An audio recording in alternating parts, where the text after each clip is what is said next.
jamana na ni kene adon alhamdulillah yana ma ko ka can ni an sera ka to hera la ka to kenala namu akila o bele baye sikatola bamana andre nam bamano ko dona ko miri bali de be songa tashi bali baneni miri bali o tashi bali baneni ko woli songa tashi bali baneni sulu ga yele de bon agilla mo min timbiri bina fo minti jatimina bake kula minti tasi ne famula bina fo min fanti ko korodongo sube bina fo ni flash te chuga nyuma balati hakili kula namu parce que tasi bala alete kore ni koni seroma utayi ninga kokorodo mimbo kono bo kiladi mimi bwala sa yo kore le ka sira fo to la bli sikatola hakila ni mo mimiri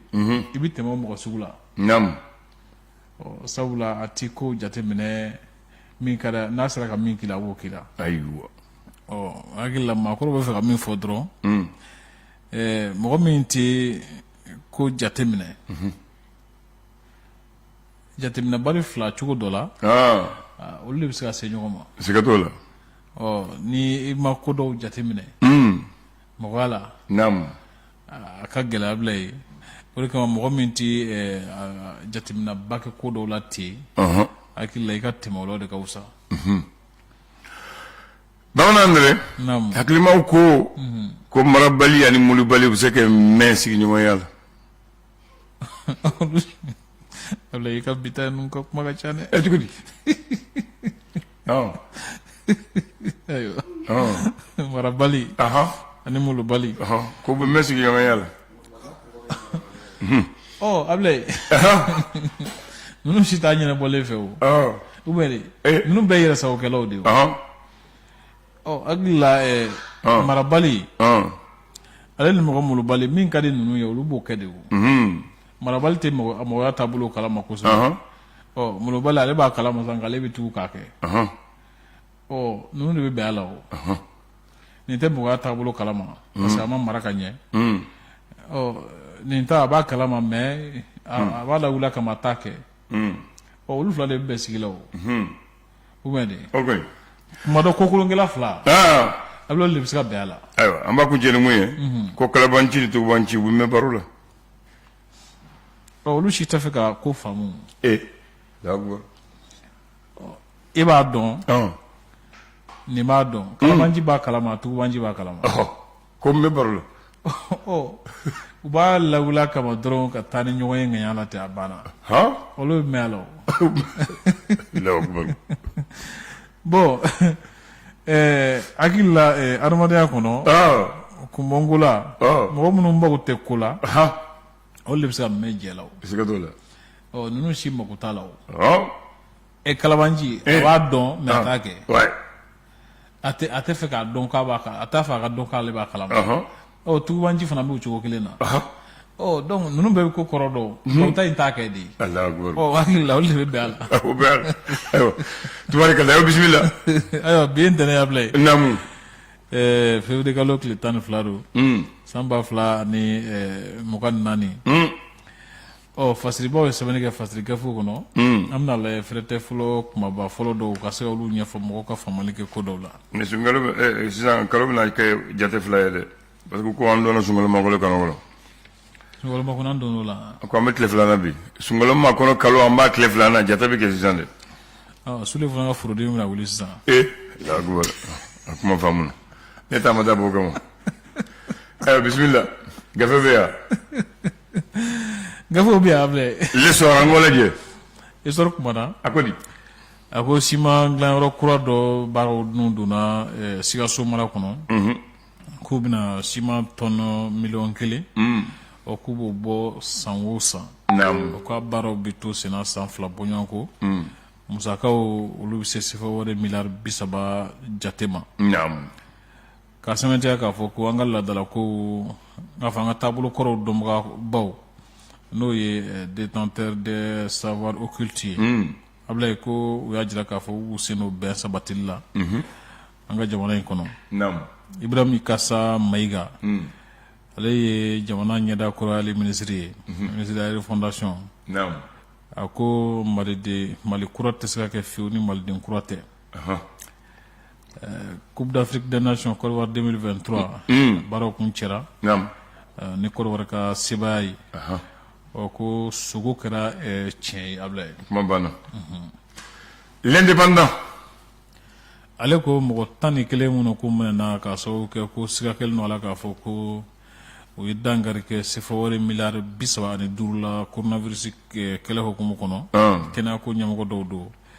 Ko u bɛɛ lajɛlen labilara Ablaye. Mais u tɔgɔ tiɲɛna ka ban. Ayiwa. Parce que journée u tɔgɔ sɛbɛn k'o diyago. Bilali fana wusara parce que o la tɔgɔ tiɲɛ bɛ da hakɛ dɔ la Ablaye. Ayiwa. K'u labilara. Naamu. Ka sɛmɛntiya fana k'a fɔ ko FMI ɲɛmɔgɔ min bɛ farafinna kɔnɔ a y'a jira k'a fɔ ko Mali ni Niger ni Burukina bɔli CEDEAO kɔnɔ k'a bɛ sɔn ka gɛlɛyaba lase jagoko musakaw ma. O kɔfɛ Mali finitigiw ni jatigɛwalekɛlaw karila ɲɔgɔn na mɛnna ka yɔrɔ la. Ablaye k'u ye maa 10 caman faga jatigɛwalekɛla ninnu na. O kan ka finitigi dɔw fana ni tora a ko da fɛ. Mopti mara komini min bɛ wele ko Tukɛrɛ Kunbe. Naam. Ko maire Damba Thiaw. Naam. K'ale ni kɛnɛ karabara a ka so. Ma kofɔlen kun ye komini bila ka sababu kɛ lakanabaliya ye. Ni kana Mopti. Ko n'a ta bɛɛ k'u kɔni dankari kɛ. O bɛɛ la ma kisi. O bɛɛ la ma kisi Ablaye Ndan. O tɛ ɲuman ye. Fatumata Njayi. Ko ale sugandira ka bila Talipula ko musow ka ɲɛmaaya la. Tubaarikala. L'indicateur de renouveau. Ale ko Côte d'Ivoire kɔni ye san sɔrɔ farafinna kan senandɔrɔci sira kan ni k'i sigi bɛɛ lajɛlen kunna. A fɔra mɛnna. I b'a ye fana k'a fɔ ko minaka ni an sɔnko ni ɲɔgɔn cɛ. Ko Mali finitigiw jan dɔ kun dar'u ɲɛ yen nɔ. Ko u kɔni sera ka dankari kɛ ja in na ka tila ka bamaci caman bɔnɛ u ni la. Kɔfɛ Mali jamana ka baarakɛlaw tali bɛ wele ko fonction publique. K'u ye ɲinanta bɔ a ma ka sababu kɛ ko ŋanamu caman yera a ko la ani yuruguyurugu. I b'a ye k'a fɔ ko mɔgɔw ye minnu sɔrɔ mɔgɔw ye kuru minnu sɔrɔ i b'a ye k'a fɔ ko kuru ninnu fana bamayɛlɛmana kosɛbɛ. Wa ko nafolo mugu caman fana ko o jate minɛna ka ye siganamɔgɔ dɔw bolo a ko in senfɛ Ablaye. I b'a ye fana k'a fɔ ko faso ka baara boloda cogo n'o ye feere wuruti ye. Ko ale kɔni kurumu kari la i b'a ye k'a fɔ mara minisiri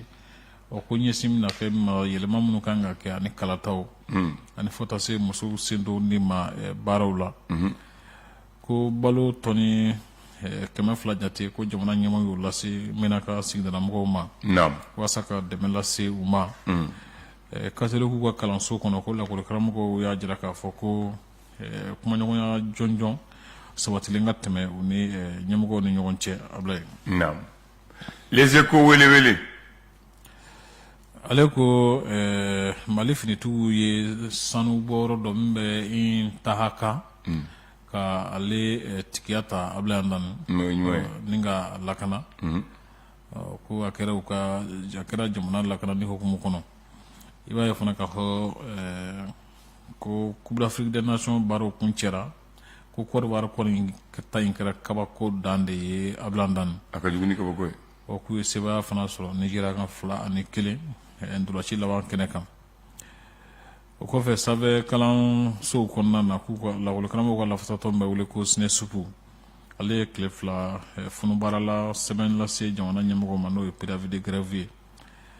I b'a ye fana k'a fɔ ko CEDEAO AES bɔli ko hukumu kɔnɔna na CEDEAO la. A sɛmɛntiyara k'a fɔ ko an ko fasoko n'o ye ye politiki kulu ye o ko a ɲɛmɔgɔ y'a jira k'a fɔ ko olu kɔni ka faamuli la ko ni latigɛ tɛna na fiɲɛ bila kalataw boloda cogo la a bila an dan le challenger ale ko sanubɔ b'a la ka kɛ cogo minnu na keɲɛba b'a ye k'a fɔ ko ŋanamu ka ca a ko la o ko n'a ta bɛɛ ko jamana ɲɛmɔgɔw kɛlen don k'u sigi k'u mankan suma k'u tala ka kala don u ɲina ka bɛn ni ko in ye a bila dan kana jigila ko surasi sifin dɔw kɔni sen yira kasara dɔ la min kɛra balimankoba ye o kɔfɛ kalandenw ka kalan siraw sugantili sira kan Ablaye camancɛ kalanko la Ablaye ko gɛlɛyaba de b'a la ko caman ti taa yɔrɔ dɔn n'olu ye defu sɔrɔ Ablaye le sage ni kojugu ye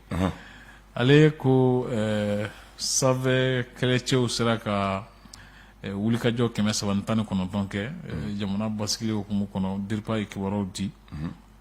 i b'a ye k'a fɔ ko kɛnɛya ko ɲɛmɔgɔba minnu ko minɛna k'a sababu kɛ coronavirus musakako ye a bila k'u labilara k'u ka t'u ka so i b'a ye fana k'a fɔ ko faso ka baarakɛlaw tali ko hukumu kɔnɔna na yira k'a fɔ ko kulu min kun yuruguyurugu k'a ko la ko segana kulu dɔ yira a ko hukumu kɔnɔna na Ablaye an b'a kuncɛ l'alternance ale ko courant yɛrɛ bɛ ɲini ka kɛ saheli kabakɛnɛ ye Ablaye a t'a la ka se ka ye sɔrɔ kosɛbɛ jamanadenw fɛ ko jamana ɲɛmɔgɔ kan k'u jija marisi kalo ye k'u jija k'u labɛn ka bɛn n'o ye Ablaye n'o tɛ ko a kuma bɛ caya Usmani Sufi Mayiga ni Aminata Dramane Traoré o ko olu kɔni bɔra ka bɔ dialogue national inclusive la kana dialogue intermalien la Ablaye ko u b'a bɛɛ lajɛlen hukumu kɔnɔ ko Senegalikaw fana fɛ yen nɔ kalataw b'olu dɔw kɔrɔ ko a kɛmɛ gɛlɛya ye ko fanga sinama tɔn kɔni b'a la k'u tɛgɛ kɔni ɲɛsin CEDEAO ma ko kura ye Senegali nin ye sɔgɔmada na kunnafoni teli kumabɔ ye Ablaye y'o minɛ Bamanan Andre naamu a sɔrɔ e ni Sulemana ka dɔgɔ 92-93 Musa bilen ko yan ko Musa n'a ka gouvernement ko an ka kiiri kiiri ko crime de sang ko joli kiiri de kan ka kɛ ko parce que joli bɔnna joli bɔn min kɛra ko kiiri kɛ o kiiri o y'a daminɛ en 92 ka taa kuncɛ le 12 février 93 o kiiri kɛra kiiriba ye Mali kɔnɔ mun ɲɔgɔn ma deli ka kɛ farafin n'a bɔra Bangui ka président kiiri président kɔrɔ k'a kiiri jama la k'a kɛ public ye bɛɛ ka taa lajɛ bɛɛ k'a mɛn radio la a kɛra yan o y'a kɛ salle Banzoumana Sissoko la palais de la culture o kiiri sanfɛ avocat bɔra yɔrɔ bɛɛ Mali la Burkina Sénégal France Bénin